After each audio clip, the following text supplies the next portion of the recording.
Things, mythics, how are we all? Yes, we are back. It is 6:30, there or thereabouts, UK time. My name is Ken Boyter. This is Edra Tales Twitch channel, and this is Grockle Snook from the Bottled Imp. If you don't know what the Bottled Imp is, that's him. But it's also a YouTube channel. Yeah, the Bottled Imp. Go check it out. We've got over 450 videos up there, all about fantasy book reviews, fantasy film reviews, and fantasy game reviews. Talking of games and talking of books, we're combining both. It's a game book. Yes, we are doing Can You Survive a Zombie Apocalypse? Well, can you? Can you? We're going to find out. This is an interactive doomsday adventure by Anthony Wachowski. Yeah, can't pronounce that, unfortunately. Hello, Lee Rin. Good midnight to you, sir. I did get your signing up. You've already signed up, so thank you for that, Lee Rin. You'll be getting your free sample very, very soon when I find time to email it to you, which should be later on tonight. And good afternoon. No, good evening, Martha. And good evening, Jonathan. Not Jonathan, Julian. And good evening, Jam. Now, the more astute of you will have worked out that, yes, I've just woken up. So my brain is still like 20 seconds behind, or my lips are 20 seconds behind my brain. Something like that. Anyway, how is everybody? Thank you. At least this time you got a notification. Oh, that's good, Martha. Twitch does work sometimes. It does work sometimes. Yes, I've just had 55 minutes sleep. I had 40 minutes. I thought, oh, that'd be enough. And that was 6 o'clock. And I went, God, I'm still tired. So I had another 15 minutes. Another 15 minutes. So what better use? How can you get out? How can you wake yourself up? I hear you asking. Drinking cider. Just drink. That wakes you up. Wakey, wakey. Yeah. All the drunks know, all the winos know that by drinking, that gets you on tip-top form during the day. Look at you with your emoji. What sort of emoji is that, Martha? Oh, is that like a wakey symbol? What's that? I can't quite see it. It's because I'm still half asleep. Martha's tired as well. I was supposed to go to my mum's, but something happened, so I had to go home. Oh, sorry to hear that, Martha. There's not a... Look, it's sealed. Look, I've just opened it. There's no... Jesus Christ, there's a spider. There's not. Jam and your spider. It's a Minecraft creeper. Oh, who remembers everyone must remember this. The very first time you come across a creeper in Minecraft. I didn't know about them. You know, I hadn't been pre-warned. I didn't know. And they're great. They're great. Oh, look at that. Now, very disappointingly, it's not a full can. It's not a full pint. It's a full can, but it's not a full pint. It's 440 millilitres. And when you pour it into a pint, you notice the difference. Been cheated cider. It's suffocated. Yeah.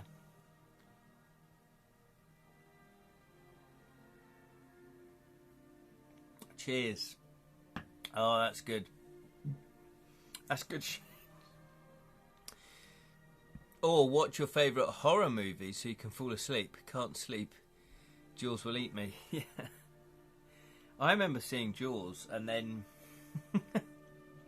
being afraid to go in the bath. I was in a bath. How could there be a shark in the bath? Unless it's a brown floating one, of course. Jam watched The Terrifier for the first time last night. I have no idea what that is. I don't know that one. Is that a new film? That's why the government want to introduce 3/4 pint glasses. What? It's going to be uproar. No, you can't have 3 point... No. Just no. Hello, Steve. Hello, Steve. Good to see you. The French title for Jaws. Teeth of the Sea. I quite like that. Although, in English, that's not quite as frightening. Although Jaws, when you think about it, the actual word Jaws isn't frightening at all. But it's such a clever title, isn't it? Has anyone read the book, George? Jaws. Has anyone actually read the book? I read it. It's by Peter Benchley, I believe. And I read it when I was 21. And I read it when I was feeling poorly. I was on Camp America, and I'd just done like the whole camp, the whole sort of summer, and then I came down with some bug, you know, just some fever or whatever, and all I could do was read. And so they had Jaws in the library, or the whatever, the place where the books were. Yeah, that's called a library, isn't it? And they had it, and I thought, oh, that's great. I'll read it. It's very good. Bath Shark. I think that sounds like a great game book.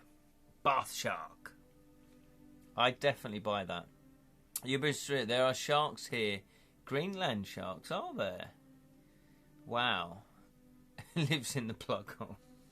Just comes up. That's why you should never bath with your bum over the plug hole. Jaws, Jaws, Jaws of the jungle.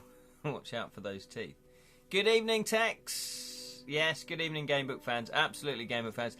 As per usual, we're rambling. We're just shooting the breeze, Tex. You've not missed anything.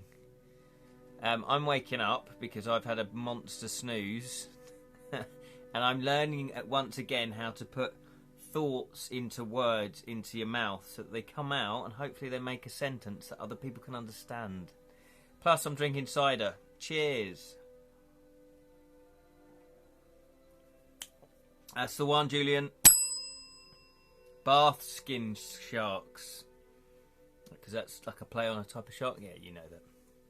You know that. So, always interesting banter. Well, I like to think so. By the way, Stowford Press is the cider of choice tonight. I bought them in a 4-pack, so for the next 4 weeks, I've got one left. So for next week, it'll be this as well. 4.5%. It's an everyday cider. It's a work-a-day cider. That's what it is. It's nothing fancy. It is cider. It's your regular bog standard cider. And that's not doing it a disservice, because sometimes you just need an everyday cider. There's not spiders in cider jam. Spider jam. Sharks in tornadoes, what will they think of next? Yeah, you're right. So maybe there's spiders in cider. Maybe that's the sequel. So, I'm still all a bit combobulated. So I've got a pencil. That's good news. I can write down the entries. We're going to be playing Can You Survive a Zombie Apocalypse? Well, can you? As far as I can tell, there's no combat system. This is a one-shot wonder. We're doing it for this week only because we're kind of in between game books. We did... what was the last game book we did? Oh, that's it. We did Jonathan Green's The Darkness Over Arkham. There you go. I nearly forgot what we did last time. So we finished that one, and we failed miserably at that one. It was difficult. That was very difficult. But if you do want to check that out, just type into Google The Darkness Over Arkham, or go to your local bookshop and order it there. The Darkness Over Arkham. Find out what the fuss is about. It's very good. It's set in Arkham. It's an Arkham horror game book, which is part of the Arkham horror game universe. Obviously based on Lovecraftian Cthulhu and that kind of mythos. Under Paris, that film about sharks in Sienne. Let's got another one. Should have been Champs-Élysées. Shark Sandwich is an album by Spinal Tap, is it? Fantastic. I've actually had shark soup, or I think I've had shark soup, because I've got a very vague memory of being about 8 years old and going into, like, we had a walk-in pantry. We sound posh, but we're not. We had a walk-in pantry where we had all the food and everything there. And I remember digging around in the pantry with a friend of mine, and we found shark's fin soup. We found shark's fin soup, but we didn't know how long it had been there. So I can't for the life of me think if we opened it up and ate it and cooked it up. Darkness over Arkham was harder than entire Dark Souls Trillium Platinum run. It was, Levin. It was very difficult. Martha's put here, fellow writers, any good names for a mining town, not starting with copper? A mining town. What could you go with? A mining town. Well, normally it depends what they're mining, because sometimes they name the town after the thing that they're mining. So it could, if it's tin, then it might be tin alley, tin can alley. No, tin. I don't know. I've just woken up, Martha. Leedsfield. There you go. Leedsfield. Made from sharks or made by sharks? Probably both. Tintagel. There you go. Right, we've just got a visitor to the dungeon. Bear with me.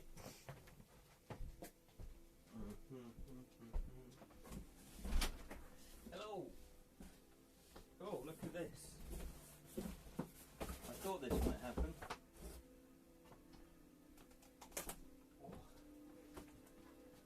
Thought this would happen.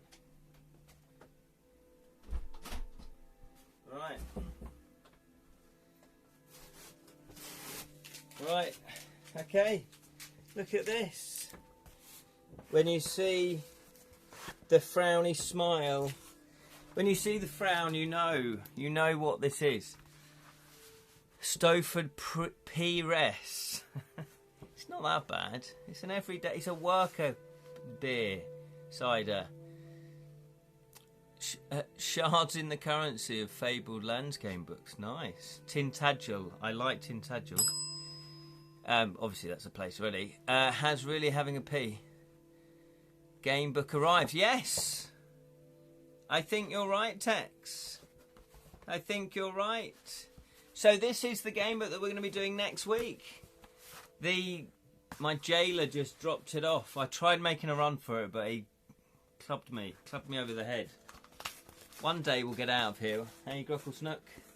And we'll see the world together. We'll go travelling. So, can anyone guess what it is then? There it is. Ooh, mama. So, there's the back of it. Can you guess what it is from the back of it? Never. At least you have alcohol and Amazon deliveries in the dungeon. That is true. I'm a very privileged prisoner. It's like when royalty imprison one of their own. It's sort of like you're in that castle. It's a castle. You've got lots of servants around you, fine wine, roasted hog, anything you could want for a tailor, a butler, but you're imprisoned in the castle. You can't leave the castle. It's that kind of gig, I must admit. Tex has got it spot on. Barrymore, the golden years. That's the one where you have to work out what happened at the swimming pool. Yeah, there it is. The ghost. How do you pronounce it? The Ghost of Craven Manor. Ghostly time-travelling game books. This is number 1, presumably. Joseph Daniels.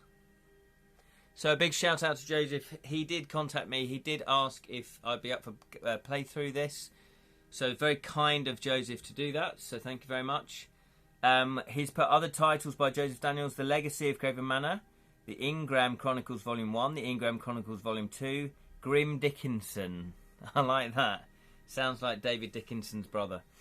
This book is an interactive novel which takes you on a ghostly time-travelling adventure with many paths and puzzles that you must solve to reach one of multiple thrilling endings.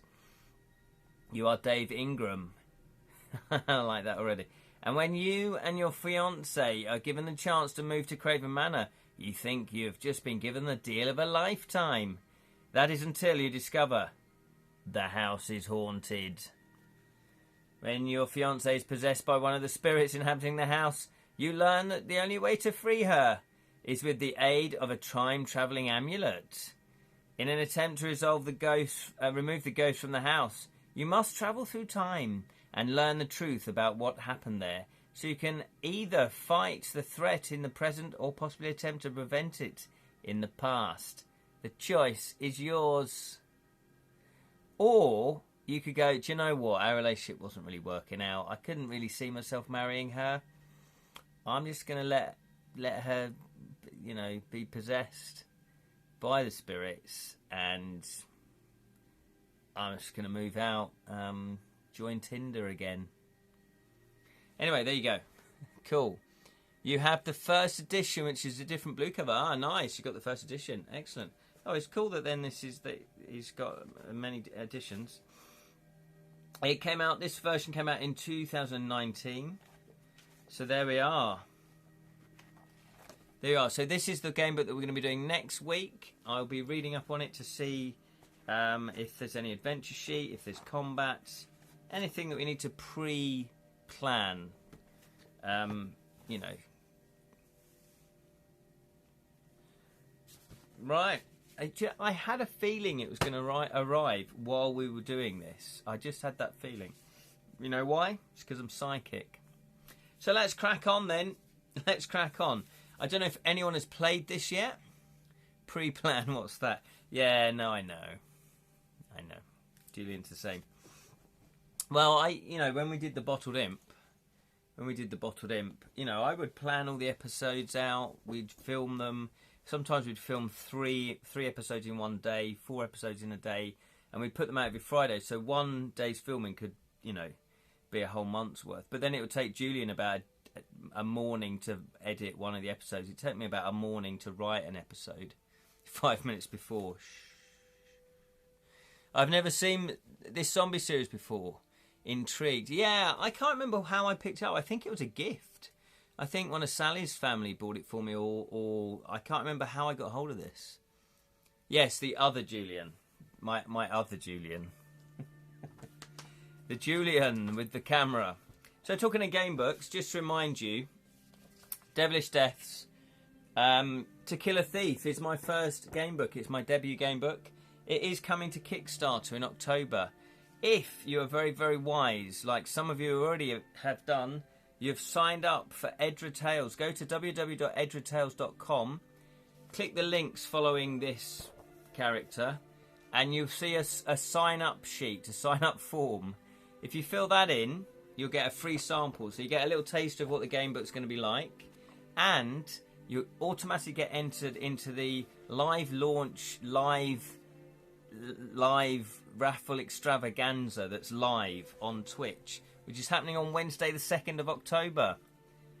Yes, Jam, you have signed up. And you have as well. I've got yours one as well, Julian. Martha signed up. I can't remember if Steve signed up or not, but Lee Rin signed up this afternoon, so thank you very much. I will be sending you your sample very, very shortly. Well, obviously after this. So yes, so sign up and you can win some amazing fancy gifts. Let's crack on. I don't know if you can hear the Skyrim music in the background. If you can hear that. Loquacious Live Loot Lottery Lovely. That's possibly the best one yet. Is Rose Quartz a good name for a money set? Oh, that's nice. I like that. Yeah, I like that. Rose Quartz. Yeah, Martha. I'd go with thumbs up with that one. I've signed up and got... Oh, you did. Sorry, Steve. Yeah.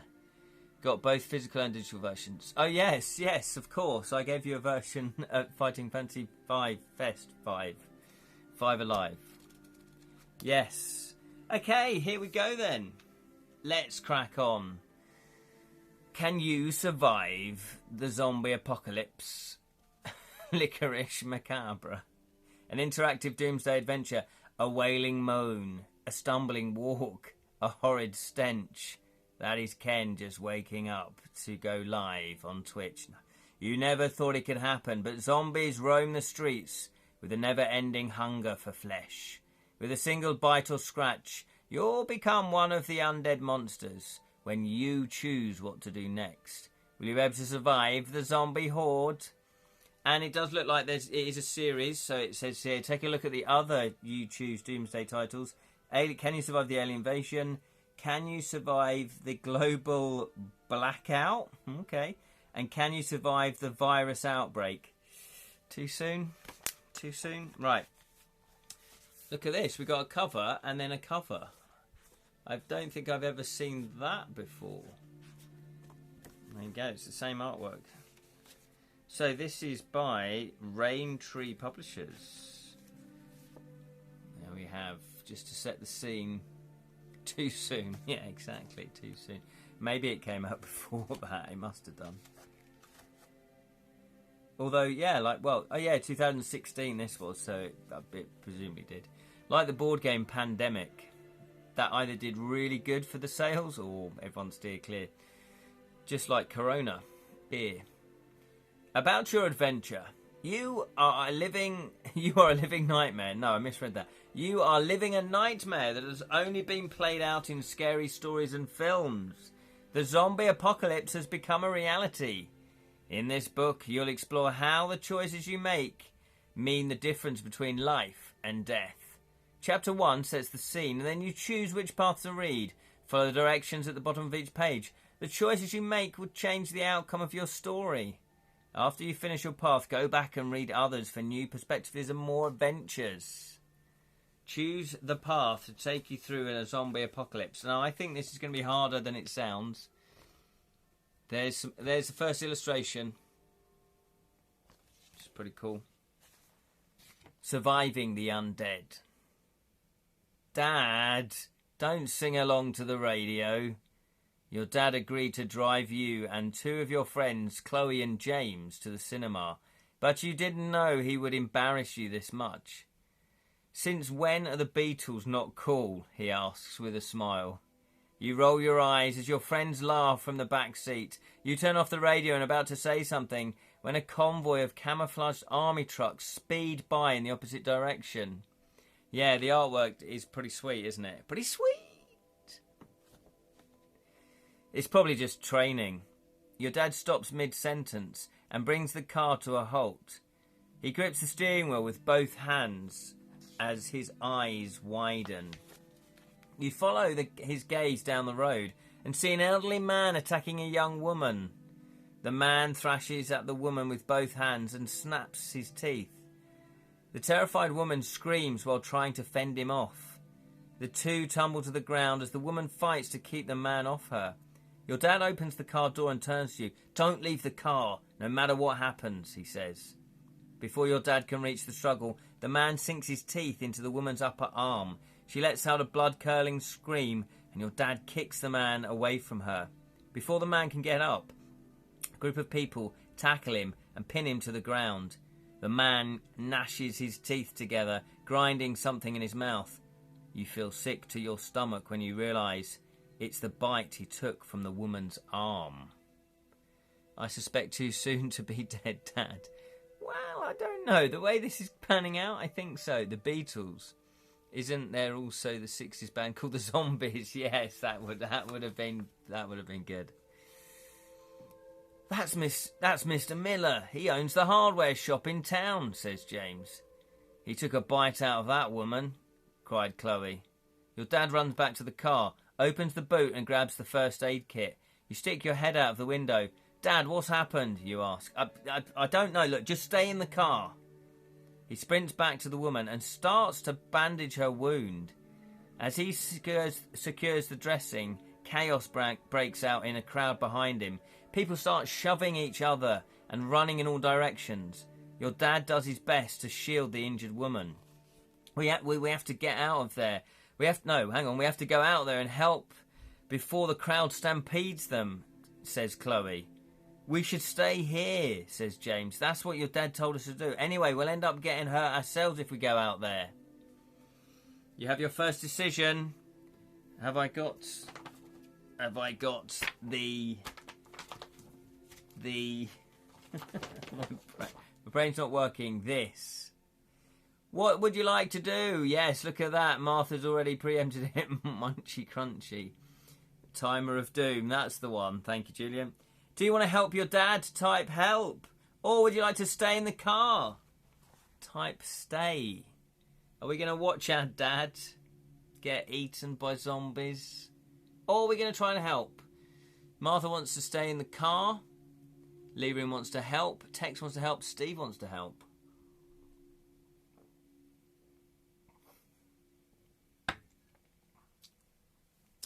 Exactly. It's very meta. It's very meta, Julian. Stay in the car. Oh, so we've had 2 or 3 stay in the car, but the majority want to help. I need somebody. So we're going to help, huh? Okay. Remember, we have to survive the zombie apocalypse. Right. Page 10. You don't care what your dad said. You look back at your friends. Let's go, you say. We have to at least try and help him. James jumps out of the car and starts running down the road. You and Chloe are close behind. But with the packed crowd surging in the opposite direction, you can't see your dad. A screaming man pushes James to the ground as he races by. You try to help James up, but are knocked to the ground yourself. Chloe helps both of you back to your feet, and you push forward into the crowd. I can't find him, you yell. James grabs your hand and points to a small pool of blood in the street. That's where they were. Your eyes linger on the blood for a moment before searching the crowd. There's no way you'll be able to find your dad in this chaos. Look at the chaos. Look at the chaos. The chaos? Strong lass, Chloe. She is. Don't you see what's happening? Says James. Mr. Miller bit that woman. There's only one explanation for that. Chloe rolls her eyes. One person is bitten and you're already talking about zombies. It's just one crazy person. We should report it to the police. No, says James. If I'm right, going into town was the last thing we want to do. We should get away from the town. Why would we want to do that, you ask? James looks at you directly in the eyes. If they are zombies, we'll need to go to a place that's not heavily populated. Zombies are drawn to people, to noise. We should head to the woods on the edge of the town. It's only a couple of miles away. Because of what you've seen in all those zombie films, Chloe asks, annoyed. Even if you're right, the police station is the safest place for us now. I thought you were going to be dead already. What would you like to do? Would you like to get away from the town, or would you like to go to the police station? If you want to get away from the town, type away. If you want to go to the police station, type police.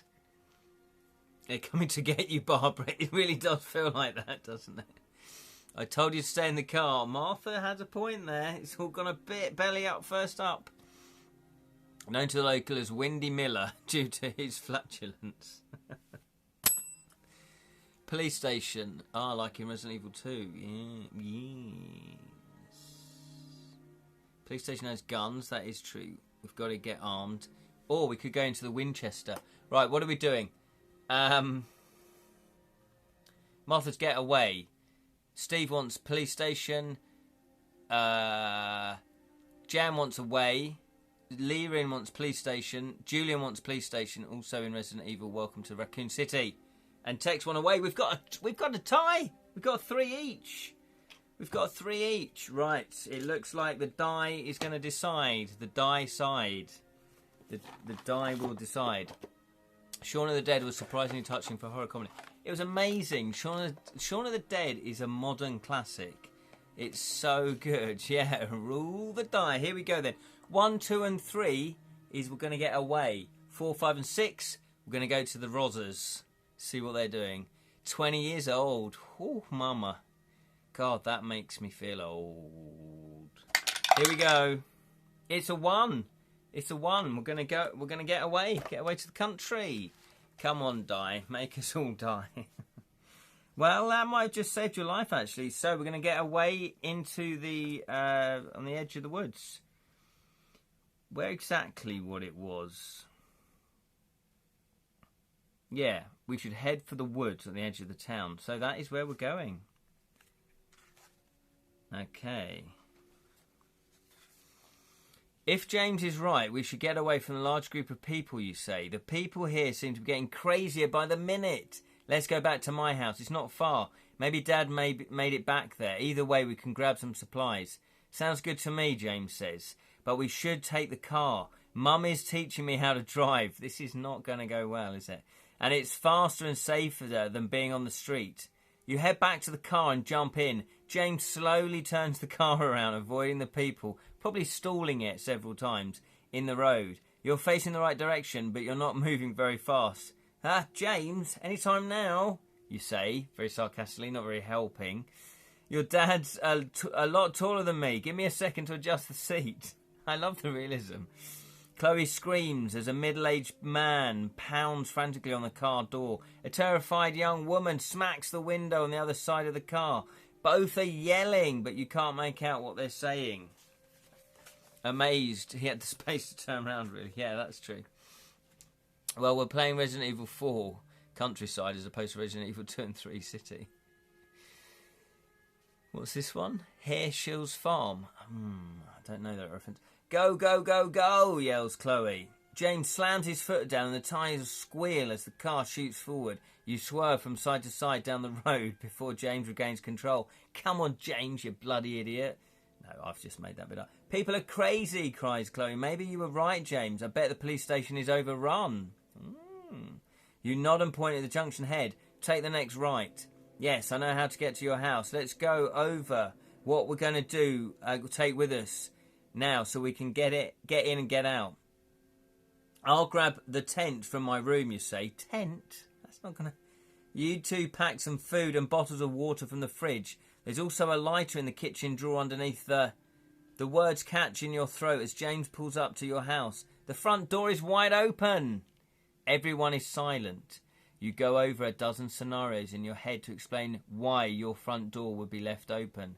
None of them are good. We need to see if Mum is inside, you say.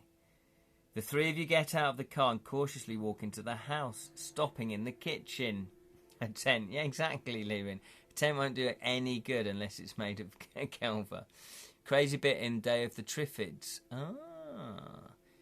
When they were trapped in the car and had to slide out the back door to escape. Oh my God, yeah, I vaguely remember that. I remember watching that as a kid and being absolutely terrified. Much more terrified than Jules, I think. Amazed we had the space to turn around and run. Yes. So let's see if Mum's there. The three of you get out of the car and cautiously walk into the house, stopping in the kitchen. Mum, you say loudly, hoping for a response, but not getting one. I'm sure she's okay, says James unconvincingly, but we should get the supplies and head to the woods like we planned.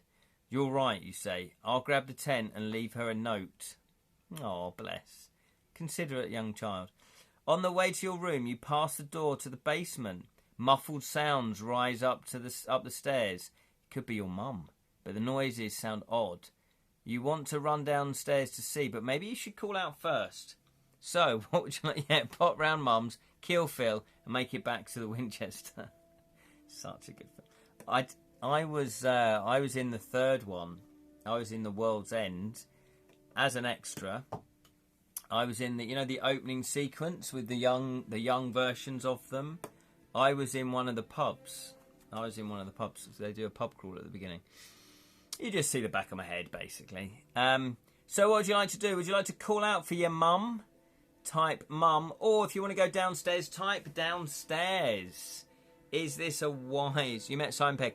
Didn't quite meet Simon Pegg, but Edgar Wright was there, the director, obviously. Unfortunately, it was the young actors, so it was all the young versions of them, but Simon Pegg wasn't there. Oh wow, I found your clip reel from 2012. Did you?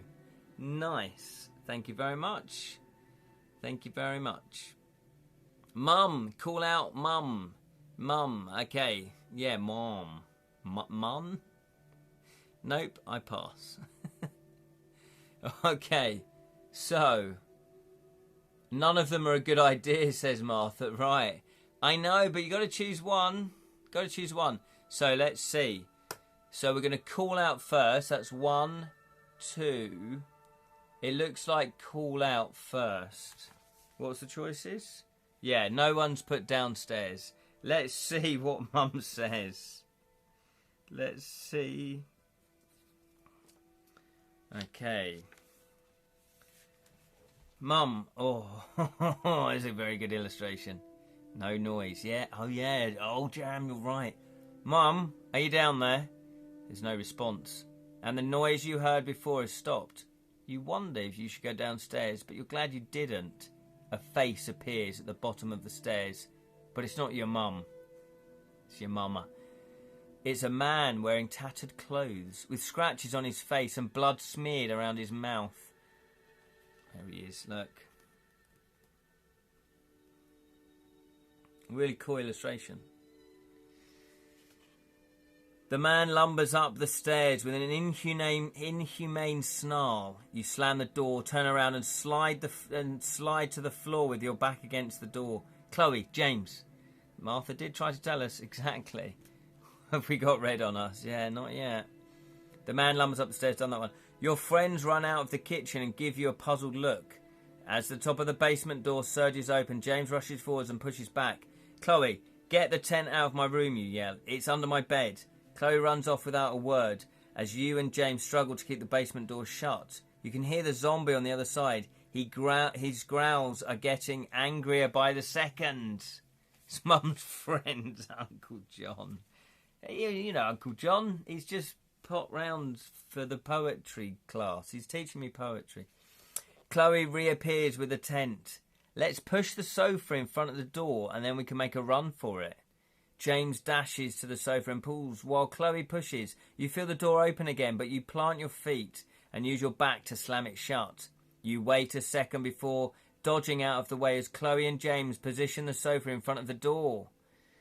I knew none of them very good. I know, but I think you managed to survive this one, actually.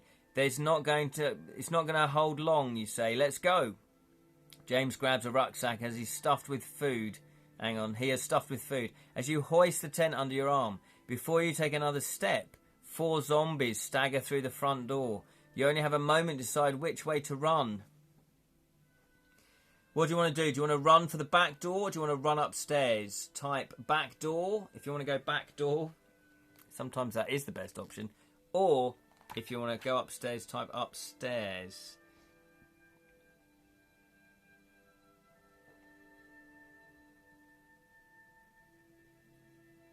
Yeah, I think back door, surely back door's the right one. Once you go upstairs, you're trapped.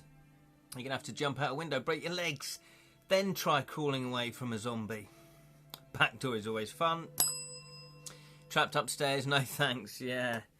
I know the feeling. Well, I'm trapped downstairs here with Grogglesnook in the dungeon.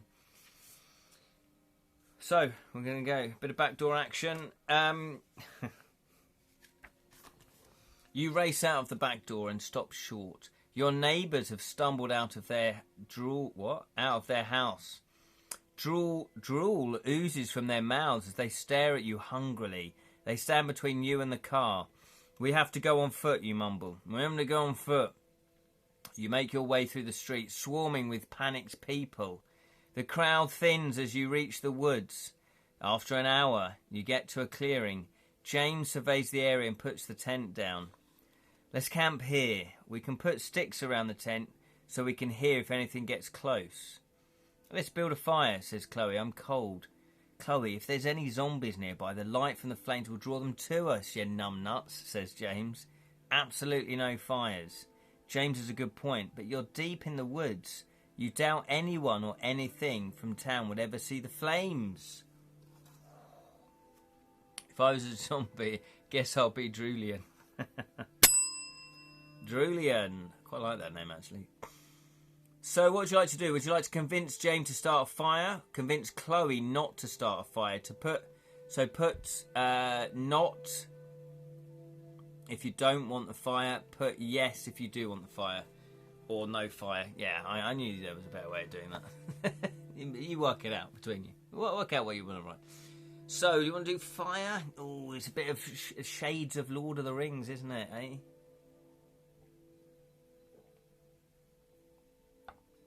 Shades of Lord of the Rings. Yeah, no fire. I think I'd go no fire as well. Just to be on the safe side. So that's that one. Convince Chloe not to start a fire.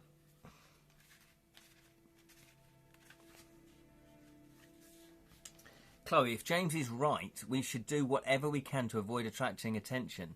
Tomato sausages and nice crispy bacon.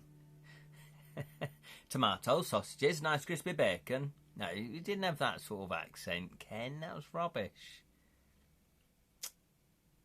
For the fire, we need Bram Stoker. If we light one, it's like waving a sign saying dinner is served. Yeah. Chloe hangs her head but nods in agreement. The two of you start putting the tent together as James gathers sticks. Before long, you're pounding the last stake into the ground, and James is dropping sticks around the entrance to the tent. The sun is nearing the horizon. You get into the tent, and James breaks out the food from the rucksack. I'm not sure about staying in a tent, to be honest. I still don't think we're dealing with zombies, says Chloe, but if there are zombies out there, we'll need to take turns to watch. I was going to say, you can't just rely on them not finding you. I'm exhausted, so I'd rather not take the first watch. Oh, really, Chloe? Oh, really? Already shirking responsibility. James turns to you and shrugs. It's up to you. So, to take the first watch, to let James have the first watch. Hang on. Oh, he turns to us. Okay, so would you want us to take the first watch? Type us. If you want James to take the first watch, type James. Martha wants us. Chloe and a half over the fire. Yeah, it sounds like it. Sounds like it. Chloe seems very intelligent. She did move the couch. She was, you know. So I'm surprised she's gone for the fire option. But, you know, she's exhausted. Us. Okay, we're going to take the first watch. Everyone's gone for that. Chloe and James settle into their sleeping bags. You and James take turns guessing what caused the zombie outbreak. Before long, you're the only one awake. Because you're that boring. No. If you're going to keep watch, you'd rather do it outside the tent so you can see what's coming. You quietly step over James, unzip the tent and sneak out. You arch your back and stretch, looking up at the stars poking through the trees. A pale glow from the moon peeks through the branches, carefully stepping over the rings of twigs, because that would be foolish, wouldn't it? You start to walk towards town. What? While making sure you can see the tent? Hang on, why are we walking off? On a normal night, the only sound would be wind rustling through the leaves. But just faintly, you can hear the sounds that sends chills down your spine. Honking horns, occasional gunfire, blood-curdling screams. It's just like Friday nights down the pub in the town. Maybe James was right. You're better off away from the town. I think James was right. You turn around, but the tent is nowhere in sight. Oh, come on, we've lamed it. You must have walked further than you meant to. You make your way back to the tent, keeping your eye focused on the ground to avoid stepping on anything that would make a sound. As you get close to the tent, you hear twigs snapping. Your eyes catch something moving near the tent. A zombie! A stranded night out. Yeah, stranded night out in Edinburgh then, yeah. In the... Oh, I can't remember what area it was of Edinburgh. Sneaky Pete's. Did you ever go to Sneaky Pete's, Julian? You freeze mine... What? You freeze mid-step. The zombie hasn't seen you or the tent, but you start to panic when you realise you left the tent flap wide open. If Chloe and James make the slightest sound, the zombie will be on top of them in seconds. There's no way to warn them now. You could stay still and hope the zombie passes. The only option is to try and lead the zombie away from the tent. Ah, yes, Cowgate. That's the area I was trying to think of. Yes, many a pint quaffed at Sneaky Pete's. Yeah. Good old Sneaky Pete's. Okay, what would you like to do then? To stay still, type still. To draw the zombie's attention away, type away. What do you want to do then? Still or away? Good times. Did you live in Edinburgh then, Julian? Or was that just when you go to the festival? Yes. Yes. Are you drunk, Julian? Is that... Lots of typos tonight. Look at me criticising you. You lived in Edinburgh. Okay, fantastic. Yeah, all my family relations live in Edinburgh. Not all of them, but a lot of, my actual family's from Edinburgh. So I've still got uncles and aunties that live in Edinburgh. Youth training scheme. YTS. Is that what it is? Yeah, YTS. Okay, it looks like you're going to try and lure the zombie away. How are we going to do that? I guess make some noise. Make some noise. Pick it up. Oh, you're born in Edinburgh. Lived on Islay, I don't know, for 12 years. then back to Edinburgh since '86. Bar 4 years in Hereford and a year in Australia. So you actually live in Edinburgh now? Or have I got that completely wrong? Because if you do, that is a very cool city to live in. Okay, we're going to try and draw the zombie away. Just outside East Linton. Isla, it's pronounced. So Isla, of course, on Isla. Oh, okay. Wow. I thought you weren't from Edinburgh. That's really weird. 36. 36. St Mary's Close in Edinburgh is spooky. I'm not 100% sure which close you mean. Which I can't picture that one. But a lot of Edinburgh is spooky, isn't it? Because there's a lot of there's some streets that were walled in that were like buried because of the plague. They just buried them with the people with the plague still alive in the streets. I mean, that's harsh. So you're 30 minutes out from Edinburgh. I have no accent. English father, Glaswegian mother. Yeah, well, both my mum and dad are Scottish. They're both from Edinburgh, and then all my relations above that as well. It's only me and my brother that are born outside of Edinburgh. Underground Close, is that what it's called? Yeah. Oh, that is St Mary's Close. Oh, yeah. Then yes. Yeah, well, I've performed up in the Edinburgh Fringe as well. About 3 years ago. No, it was pre-pandemic, so it must have been about 2018 it was. And I'd gone up loads of time to the Edinburgh Fringe over the years. And one I always kept saying, one day I will perform at the Edinburgh Fringe. And this was long before I did acting. And my dream came true in 2018. It was amazing. And I'm writing another show, an interactive game book show, actually. You know, sort of like what The Dark Room does and sort of like what Ian Livingstone does and Ollie Mack does, kind of. But different. So I'm hoping to take that to the Edinburgh Fringe at one time. Yes, we can, Martha. Quite right. Martha's keeping us on track. We got distracted there. Yes, so we're going to try and lure them away. Lure the zombie away. You pick up a large stick and walk towards the zombie. When you're a couple of meters away, you smack the branch against a nearby tree. The zombie's head spins. And in an awkward pivot, it turns and staggers towards you in a single motion. You step back slowly and hit another tree with a stick, making sure the zombie stays focused on you. You lead the zombie over a hill so that the tent is out of sight. Hollow moans spring up behind you. 6 more zombies are feasting on a deer, but their eyes widen at the sight of fresh prey. Before you can run, the zombie you led from the camp falls over in front of you. Bewildered, you spin around and watch as the other zombies topple over one by one. Oh dear. Absolutely. Damn your eyes, I was thinking about doing that too. Oh really? Well, you can still do it, Julian. You've just got to find a different way of doing it. Yeah, we're on about version 10 of the play, and we've play tested it with about 4 or 5 audiences, so we've pretty much nailed what we want to do. So we just need to, get on and do it, basically. More legless than Ken is. Oh dear, oh dear, oh dear. A female deer. Look at that, beautiful illustration. So we are confronted with several zombies. With a slight rustle of leaves, 4 soldiers emerge out of the trees.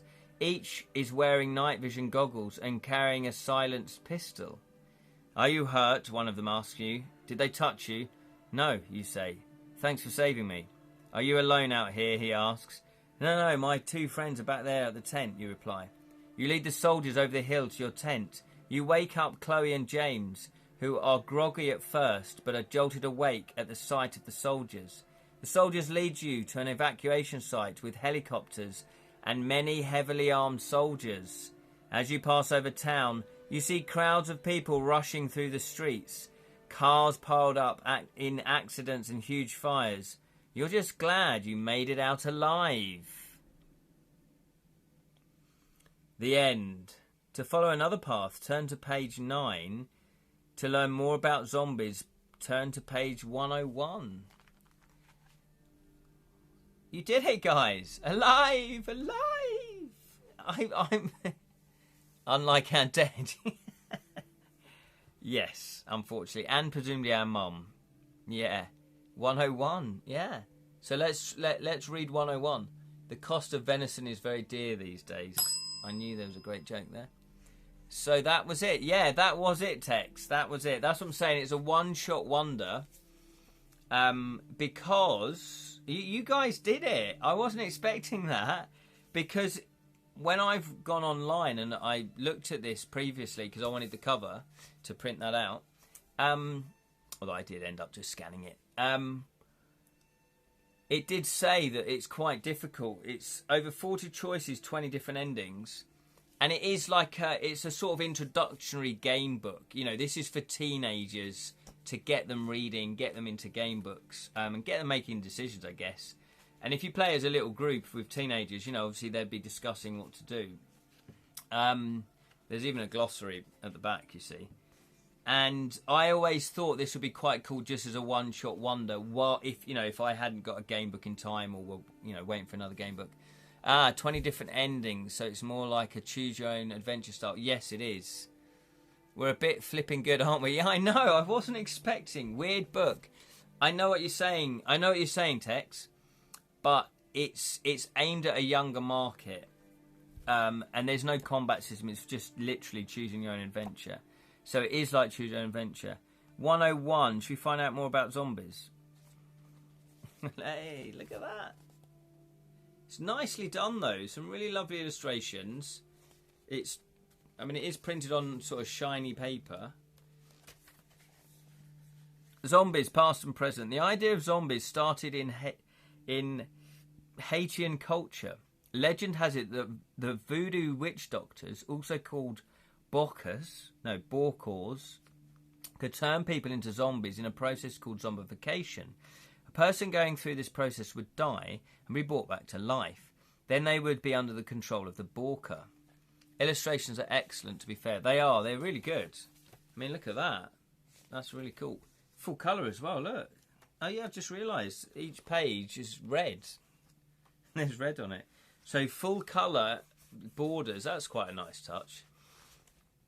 And then you've got the really cool black and white illustrations. And we didn't total a vehicle in Successful Quest. Yeah, I know, we did it. We didn't actually die at all. I prefer proper game books. Yes, I know what you mean, Ted. Yeah, it probably sells quite well. Yes, no, absolutely. This was always just meant to be a filler. So if you are slightly disappointed, I do apologise. It was while we were waiting for this one. And I didn't know when it was going to arrive. So, like Live and Let Die. Exactly like Live and Let Die, Julian. So the Haitian voodoo zombies gained popularity in the 1930s and 40s. People were gripped and terrified by films such as The White Zombie and I Walked with a Zombie. The films featured voodoo practices and people using mind control to command the zombies. Over time, the concept of mind control dropped out of many zombie stories. In stories today, a zombie actions are driven by only one thing, the need to feed. And the need for speed, because they don't move very fast. Baron Samedi, yes, fantastic. Illustrations take medicine, but healthy illustrations don't. Oh, illustrations, Craven Man is really good. Oh, have you done that one? Something clever and different. You will enjoy it. Oh, so that's a shame that you've done it, Tex. Oh, it's already attacking me. It's already attacking me. The ghosts, the spirits. No, that's cool. That's cool. Although zombies don't really exist, it says here, they are examples of zombies in nature. The fungus Orthopethabada, it's a strange Latin name, can turn insects into creatures that behave like zombies from the Haitian voodoo culture. The spores of the fungus are parasites that affect the host's brain. The mind-controlled insect climbs to higher ground and clings to the underside of the leaf before it dies. A stalk full of fungus spores erupts from the ant's head like an antennae. The spores spread in the wind, waiting to turn other insects into mindless slaves. Look at that. One species of bird mimics another type of zombie story, the brain-hungry type. The bird Pipus major will hunt down a bat, crack open its skull, and eat its brain. Certain species of tree kangaroo, tapeworms, and even chipmunks have been known to eat the brains of other creatures. What sort of world are we living in? This is a children's book. They only eat the brain and discard the body when they're finished. Incidentally, the main villain in Live and Let Die is also the chief engineer and alien. And so, yes, the main villain, I think, is Kananga. Is that how you pronounce his name? Look at that. I believe that is a proper picture. Okay, I'm going to show you. It looks like a proper photograph. If you're eating your dinner or you don't want to see, if you're like afraid of spiders and you don't want to see an image like that, look away now. Because I'm going to show you a picture of something that is pretty horrific. We ready? Ready? Look away if you don't want to see something horrible. You ready? I have warned you, so I don't want any complaints. Look away now if you don't want to see it. If you do want to see it, we don't need them. Yeah, we don't need them. We don't need them. Be careful. Twitch is pretty strict. Look at that. That is an ant eating a zombie brain. That's... I don't quite know what that is, but that is horrible. It's an insect. The spores of the fungus are the parasites. Yes, thank you, Martha. That's... yeah. They might ban us for that. Thank you, irreplaceable formation. I can't read what that says. But anyway, thanks for your cheap viewers, but none of us are cheap. We've all got style. Why would you want to buy viewers? That just defeats the whole point. It's the fungus bursting out of the ant like alien chestbusters. Yeah, that was gross. And standards, yes. Yeah. But that's nature. That's not something to ban. That's just nature. People learn about that in school. These creatures definitely have zombie-like qualities. But the question remains, could people ever really become zombies? According to most stories, one of the most common traits of a zombie, to bite anything within its reach, has been compared to an animal with rabies. But scientists say that rabies viruses has a long way to go before it can start a zombie-like outbreak. The virus would have to multiply faster and affect more cells in the human body. It would also have to spread from person to person more quickly.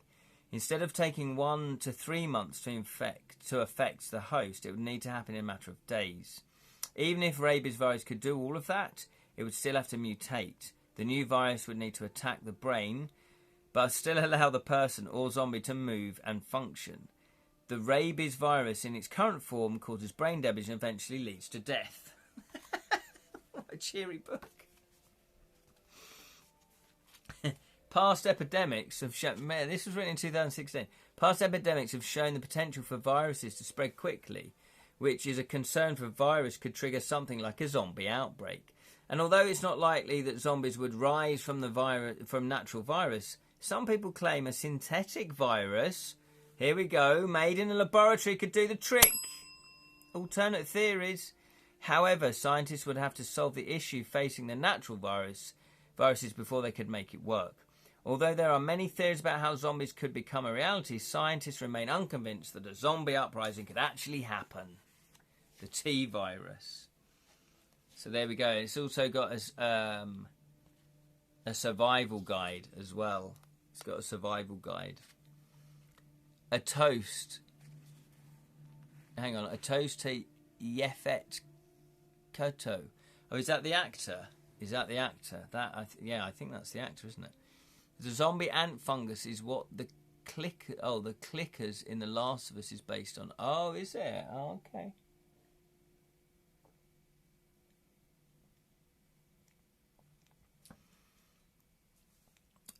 Martha's put here, people actually believe this and stock up on stuff. Well, funny you should say that, because they've got a survival guide. In the United States, the government has used the popularity of zombie stories to spread awareness of disaster preparation. It's extremely unlikely that a zombie apocalypse will happen, but be prepared for a natural disaster is a good idea. Make an evacuation plan. Well, we're trapped in the dungeon. How are we going to get out? I guess we're in the safest place. Nobody can get in unless the jailer comes. Although the problem is, yeah, if the jailer doesn't bring me regular food,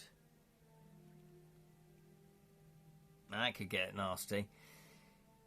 Make an evacuation and choose best to meet up with your family. You'll also need a survival kit, including water, non-perishable food and tin opener, a first aid kit and any medication you may need, tools or supplies that have many uses such as Swiss Army knife and some strong tape, torches, a battery-powered radio to keep in touch with the news, batteries, a variety of clowns to keep you entertained, variety of clothes for all types of weathers, better pack your mankini, obviously, blankets. This is just a start. As I mentioned, tent. That's the first thing we went to get. Talk to your family about other items you could include. Remember to pack only what you need. So keep your stash of magazines at home. You don't want to be weighed down if you need to make a quick getaway. Well, all of that is going to be quite a lot. Julian's put a link there. What's that to? You don't need to be zombies. Cannibals are enough. Yeah. From Resident Evil 7 and 8 on, the zombies become mold-based rather than virus-based. Yeah. I'd come and bust you out. Oh, thank you, Martha. That's very kind. Should we do top tips then? Because we've still got half an hour. I mean, we can finish early. But I've got top tips. Top tips. 10 tips to survive a zombie apocalypse. Here are some tips taken from the popular zombie stories. Okay, here we go then. There's no point in playing dead when a zombie is around. The scent of flesh will lead it right to you. So you do have to keep away from them.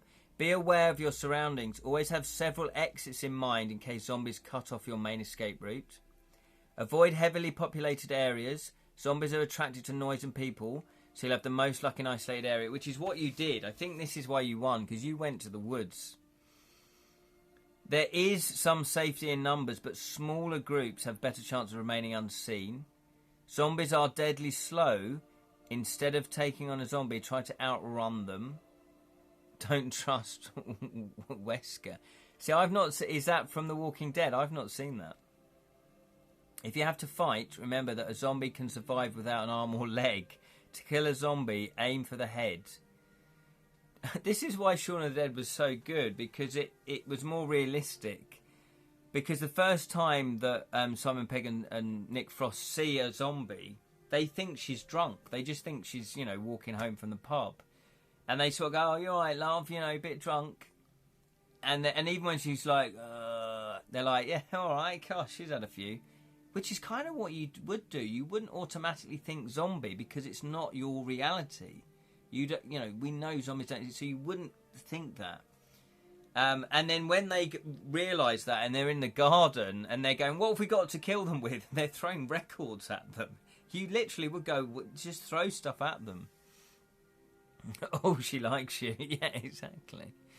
Whisker is the big bad cop who betrays you in Resident Evil 1. Oh, okay, and returns 4 times as your recruiting nemesis. Oh, boo. Boo and hiss. It says if you have to fight... Oh, no, we've done that one. Travel during the day. It's easier to avoid zombies when you can see them coming. Also, zombies gain the upper hand in the dark with their sense of smell. I remember playing... Is it Call of Duty? There's a zombie version of that. That was really good fun. Stay on guard. You need to rest, but make sure that one person is always on the lookout. You never know when your barricade may break down. Keep your survival kit packed and ready to go at a moment's notice. If you're able to hide somewhere, make a sign that can be seen from the sky. You don't want to miss out on your chance of being rescued. That's what I look like in the mornings. So overall, I know Tex, you were slightly disappointed. I don't know if you're still watching. But yes, it's all about expectations. This is a very slim book. It's sort of an introductory game book. It's choose your own adventure. I thought it would be good for like a one-shot wonder, because if we'd started another game book, we'd have to finish it through, didn't we? Was expecting to have fun. Yes, and I hope you did, Martha, yes. Call of Duty Zombies was pretty cool. Was in this Call of Black Ops game. Yeah, that was it. That was basically when I was playing Call of Duty. I'd play that with my son and my brother. That was good. I did. Can we talk a bit later? We can. Can't necessarily talk, but if you text me, if that's what you mean, then that's fine. What else was I going to say? Yeah. Has anyone played Dead of Winter, the board game? Let me just go and get my copy. Oh, hello. It's all kicking off.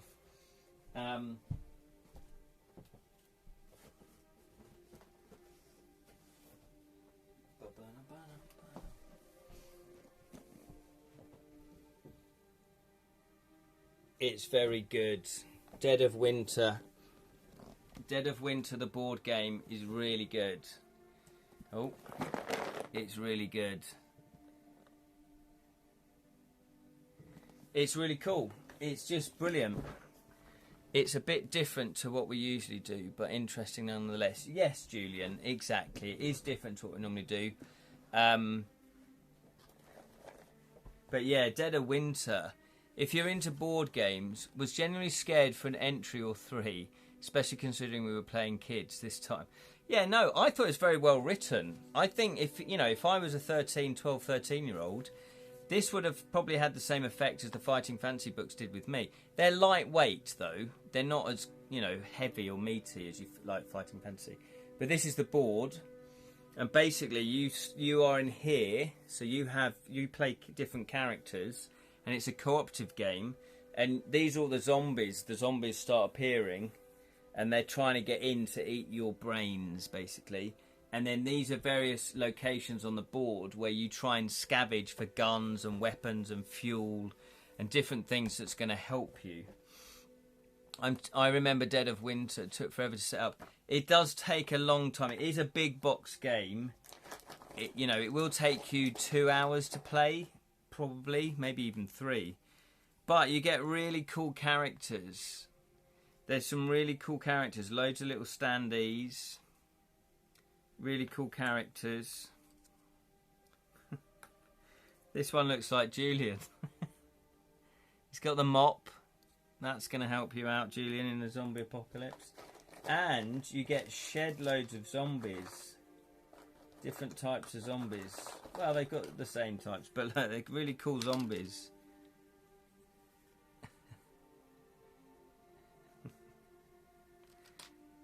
Benny, Mr. Wilkes. Is that what it is? Do you remember that? You must have an amazing memory. Oh, look, that's someone else as well. That's another character. Oh, look, there's another zombie. Playing an undead warrior for 18 months makes you forget how scary zombies are meant to be. This little session reminded me of fear of that. Yes, well, zombies, they are that sort of... You can't reason with them. That's the whole thing with zombies. You can't reason with them. You just have to survive them. You have to get away from them. Which, when you think about that premise, as a writer, that's quite a difficult thing to achieve to keep an audience entertained. Because you've got to think of different ways of how you come across a zombie, how you get away from a zombie, how you can kill a zombie. What other interactions can you have? So there's look, there's the old drunk who's playing Santa Claus. It's quite funny. Yeah, no, these are really cool. Dead of Winter is just a really, really good game. So I always found, so I might struggle to write a zombie game book. Maybe I wouldn't. Because I guess the adventure is survival, and you are trying to get from A to B, far away, into a land where zombies aren't there, and then you would sort of, I guess, you always have to, unless you played a soldier and your mission was to round up the zombies and defeat them all and kill them all. Maybe that would be a mission as well. There you go, he's a military man. Matt Bainton's next one is a zombie book. Oh, is it? Oh, cool. Yeah. You could write a fancy book about the creature of Edra, like the dragon spider you had. Yes. Well, you could. Yeah, no, you're absolutely right, Martha. Part of my love of fighting fantasy books are the monsters that you come across. So, monsters will feature heavily in mine as well. Or the cider, the size spider, the spider, the cider. Oh, you can't mash that up. It sounds good. Yeah, the cider that sat down beside her. It's terrible.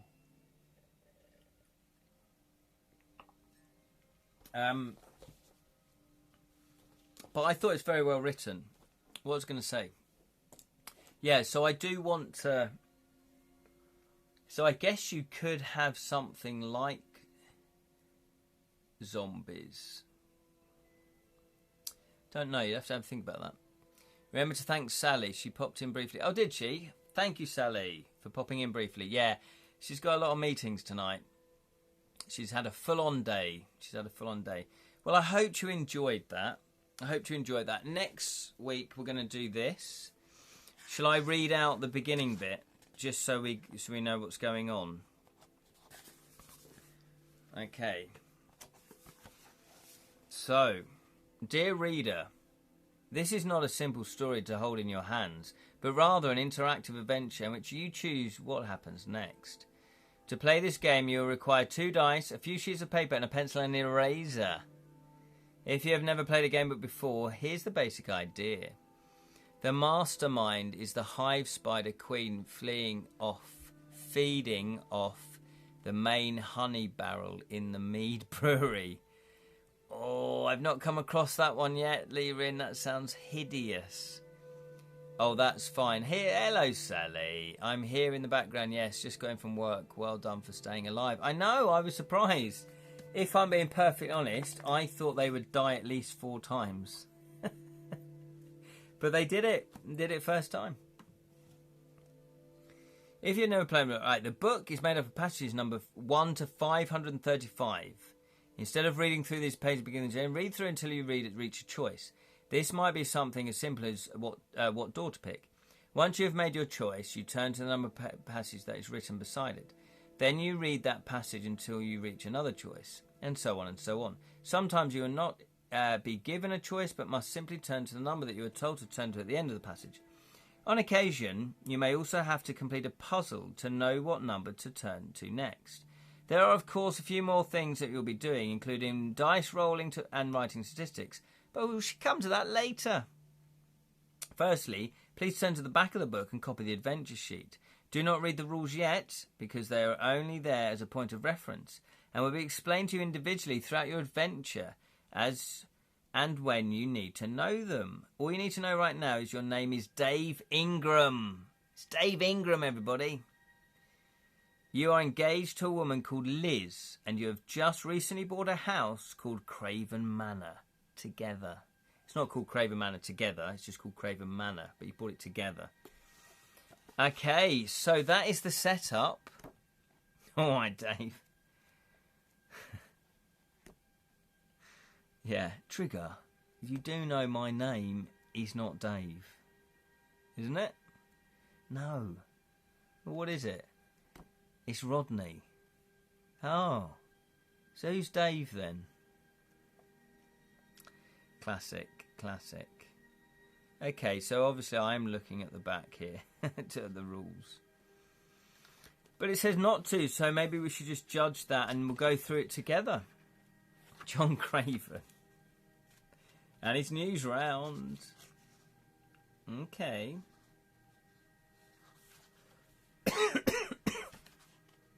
Okay, well it says you don't need to know the rules. And his news round manner. The manner in which he reads the news. Okay, so here's the adventure sheet. It looks very statistic-y. Look at that. Future knowledge, inventory, time stones, TTP, money, restarting your adventure.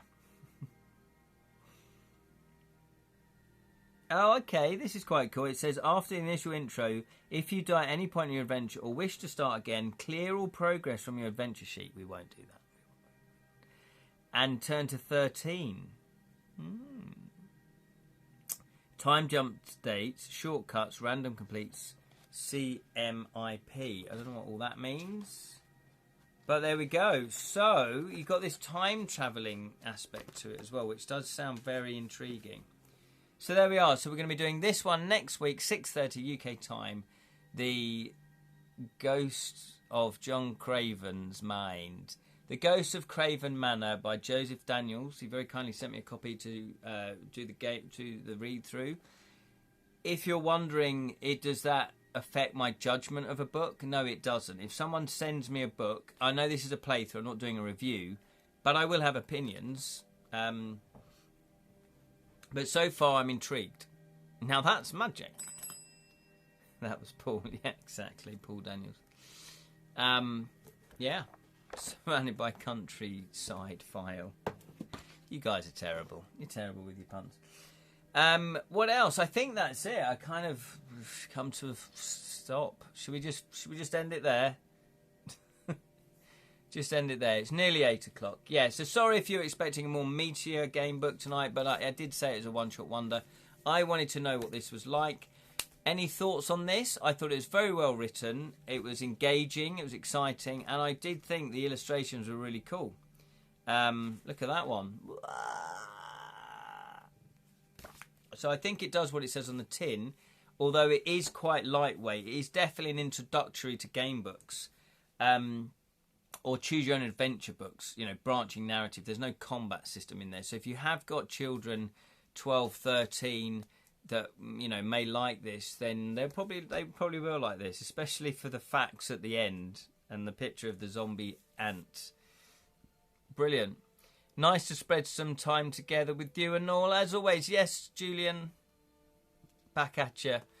Yep, Ian was on Multicoloured Swap Shop promoting fantasy fighting books. Oh, was he? Craven said, oh, did he? When will you write a real book? No.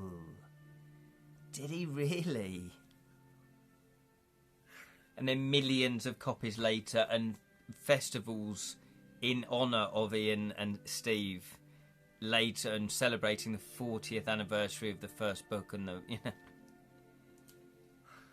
I might just buy a copy when I go next to London, another Western country. Yeah, go for it. True story. That is amazing. So thank you so much, everybody, for watching. I do appreciate it. Thank you, Jam. Thank you, Lyrian. Thank you, Julian. Thank you, Martha. Thank you, Sally. And a knighthood, exactly. Sir Ian, Sir Ian, Sir Ian, Sir Ian. Thou shalt not pass. Sir Ian, Sir Ian, Sir Ian, Sir Ian. Who else? Tex. Thank you, Tex, for joining us as well. I think you've disappeared, but thank you anyway. Thank you, Steve, for joining. Much appreciated. And anyone else that I missed off, I really do apologise, but thank you for watching. And if you just watched, you're just hanging out in the background, drinking, staring at the ceiling, watching, I appreciate it as well. And if you'd like to follow the channel, it all does help. Also, I put these up on my Edra Tales YouTube channel, so if you do prefer watching stuff on YouTube, it's obviously the repeats. Then, or if you miss an episode and it's easy to watch on YouTube, go there instead and subscribe. We've got 94 subscribers on Edra Tales now. 100 would be great if we get 100. I remember when we did the Bottled Imp YouTube channel, and we got 100 in about a month. You know, which was slow, but not as slow as this. This is very slow. But the Bottled Imp was a different beast. You know, there was more people wanting to subscribe because we were doing book reviews and board game reviews and that sort of stuff. But now it's on about 9,000 subscribers, and people still subscribe even though we're not making the videos. So I'm always grateful for that. Night, everyone. Well done for kicking bottom. Yeah, you guys did amazingly well. I was slightly disappointed, if I'm honest. I did want you to die. That's amazing. Take me 3 years to get 101. Yes, well, the Bottled Imp, what we worked out, just very briefly, is what do people want YouTube for? I guess entertainment, but also how-to videos. So we did reviews and how-to-play videos, especially with the board games, and they were popular. So it kind of, we reached, you know, a good subscriber count. Edra Tales isn't like that, so I'm not getting much traction at all. But I'm not doing it for the count. I'm doing it because I enjoy it. And also, I'm not a YouTuber as such. I enjoy it. But I want to be a writer, you know. I want to write my books. I want to do my board game design, you know. and do my mediumship. So yeah, so if you haven't checked it out, Devilish Dilemmas is my debut gamebook series. To Kill a Thief is the debut game book. It's coming to Kickstarter October. Sign up at edratales.com and you'll be entered into the raffle, the live raffle, and to win a fantasy prize. And also you'll get a free sample so you can see the quality of the writing, or not. I will be sending out an email listing what the fantasy prizes are very shortly to those that have signed up. And also, I'm starting to do the illustrations for the interior of the book, which are very interesting. So I will be showing you some of those hopefully pretty soon. Good midnight, everybody. That was our very first non-death hit run. I know, I'm surprised. The live Loquacious Lucky Loot Lottery. Live. Actually, I do it for the fun and chatting and that. Yeah, exactly, Julian, exactly. Nice one, guys and girls. Until next time, may the zombies of the apocalypse be upon you. Always. That got a bit dark, didn't it? Nice one, guys. See you next time.